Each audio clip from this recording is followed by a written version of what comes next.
老板，你14 Pro 收太多，现在在降价求售了哦。没办法，最近就很多人来卖14 Pro，可能因为他们都想换17吧，所以最近就打算来降价，赶快把这一批都处理掉了。哦，那你降价降多少？有没有竞争力啊？那肯定有啊。我们以128G 举例好了，前一阵子的价格是17500，那我们现在就降价，只要你有追踪我们的粉丝账号，就一律都砍1000，16500快速出清。那我们现货就是紫色，那也有个几台可以选。那你还有没有送什么东西？那必须有啊，保护贴、保护壳跟快充组是我们本来就会给，现在再加码给你一组镜头贴，还有提供60天的保护。256有降吗？256的话，我们前一阵子卖是18900，现在一样，只要有追踪我们账号的，直降1000，只要17900，这都是限时限量，卖完就没了。14 Pro 其实它是首个支援动态岛的 iPhone， 大家都知道动态岛其实在后期非常的实用，它都会变成一个快捷的工具列浮在你的岛上，它的用途其实比你想象的还要多，并且它是第一个支援4800万画素的 iPhone， 其实就跟现在的16 Pro 是一样的，并且它的 CPU 是 A16 处理器，放到现在依然是偏高阶的处理器，效能什么的不用担心了。加上14 Pro 一样有着120赫兹动态更新率的高刷萤幕，滑起来丝滑流畅。那一只手机当然也还是有一些缺点嘛，比如说它的外观因为是不锈钢，所以它的重量呢会有一点重，再来是它的电池健康度会掉的稍微快一点。各位放心，超宇在出货给各位前都会帮各位换上一颗电池健康度100%的电池，所以都不用担心这个电池的问题了。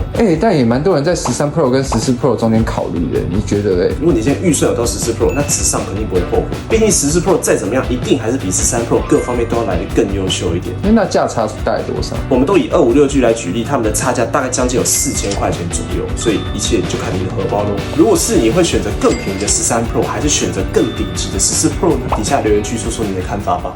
关注速度王，买机修机，帮你忙。